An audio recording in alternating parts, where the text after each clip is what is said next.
अभी हाल फिलहाल में आप सभी ने एक न्यूज़ सुना होगा जिसमें अंटार्कटिका से एक बहुत बड़ा जो हिमखंड है वो टूट के अलग हुआ है। और इससे बहुत सारी भ्रांतियां फैली हुई है कि अब समुद्र का जल स्तर बहुत ऊंचा उठ जाएगा, जिसके वजह से जो समुद्र के किनारे बड़े बड़े शहर बसे हुए हैं अब वो समुद्र के अंदर चले जाएंगे। तो चलिए आज हम इस सभी बात पर आपको क्लियर बताएंगे कि वास्तव में होगा क्या और इसका क्या इम्पैक्ट पड़ेगा हम लोग के लाइफ पे। तो अगर चैनल पे आप पहली बार आए हैं तो प्लीज़ चैनल को सब्सक्राइब कर दीजिएगा और बेल आइकन को दबा दीजिएगा। तो चलिए स्टार्ट करते हैं। देखिए, अंटार्कटिका से अब तक का सबसे बड़ा ये हिमखंड टूट के अलग हुआ है। इसका आकार 4320 वर्ग किलोमीटर है। सैटेलाइट से देखने पर यह 170 किलोमीटर लंबा और करीब 25 किलोमीटर चौड़ा नजर आ रहा है। यूरोपीय स्पेस सैटेलाइट से यह स्पष्ट दिख रहा है कि अंटार्कटिका के पश्चिम भाग में स्थित रोने आइस शेल्फ से यह टूट के अलग हुआ है। इसके टूटने के बाद पूरे दुनिया में एक दहशत का माहौल है। ये टूटने के बाद स्वतंत्र रूप से वेडेल समुद्र में तैर रहा है। वेडेल एक समुद्र है जिसमें ये अब तैर रहा है। इसका नाम A76 रखा गया है। सबसे पहले इसकी तस्वीर को यूरोपीय यूनियन की सैटेलाइट कोपरनिकस सेंटिनल ने खींची और सबसे पहले इस घटना को ब्रिटेन की अंटार्कटिका सर्वे दल ने बताया।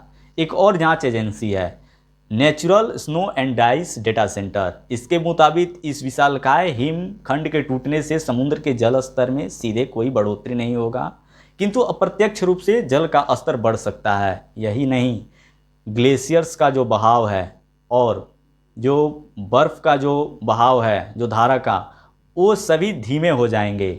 स्नो आइस डेटा सेंटर ने यह चेतावनी पहले ही दिया है कि ध्रुव पर जितने बर्फ जमे हुए हैं अगर वो पूरी तरह से पिघल जाएं तो समुद्र का जल स्तर 200 फीट तक बढ़ सकता है। वैज्ञानिक का मानना है कि A76 जलवायु परिवर्तन से नहीं बल्कि प्राकृतिक कारणों से अलग हुआ है। ब्रिटेन की अंटार्कटिका सर्वे दल की एक वैज्ञानिक लॉरा गैरिस ने ट्वीट करके कहा है कि A76 और A74 दोनों अपने प्राकृतिक टाइम को पूरा करने के बाद टूट के अलग हो गए हैं। उन्होंने कहा है कि ऐसे निरंतर टूटते हुए हिमखंडों पर हमें अपनी नज़र बनाए रखनी चाहिए और साथ ही ये इसका टूटना अभी ये आपेक्षिक है। एक पत्रिका नेचुरल पत्रिका में दिखाया गया है कि 1880 से लेकर अब तक समुद्र के जल स्तर में लगभग 9 इंच की बढ़ोतरी हुई है और ये टोटल जल का 1/3 भाग ग्रीनलैंड और अंटार्कटिका के पिघलने से आया है। आप सभी को बता दें कि पृथ्वी पर 97% जो जल है वो महासागरों में है, जो खारे पानी के रूप में है, जिसका सेवन हम लोग नहीं कर सकते हैं पीने के लिए। साथ ही जो 3% जल है उसमें से भी 2.4% जो जल है वो बर्फ़ के रूप में जमा हुआ है बड़े बड़े पहाड़ों पर और अंटार्कटिका जैसे जगहों पर पूरी तरह से जमे हुए हैं। जो 0.6% जल हैं वही नदियों, तालाबों और झरनों, झीलों में, साथ ही भूमिगत जल के रूप में मौजूद हैं, जिसका उपयोग हम लोग पीने के लिए करते हैं। अब इतने बड़े हिमखंड का टूट करके खारे पानी में बदल जाना ये कोई शुभ संकेत नहीं है।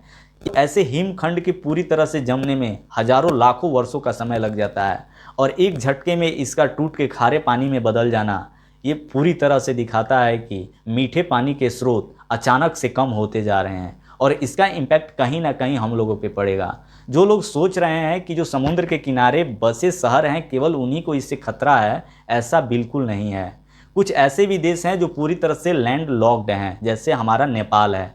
इसके अलावा एशिया में किर्गिस्तान है, कजाकिस्तान है, तजाकिस्तान है, ताजिकिस्तान है और उज्बेकिस्तान है। ये सभी लैंड लॉक्ड कंट्री हैं। यहाँ पे जल की समस्या पहले से ही अधिक है क्योंकि इनका कोई भी सीमा समुद्र से सटा हुआ नहीं है। 1-2 झील थे वो भी अब पूरी तरह से सूख चुके हैं।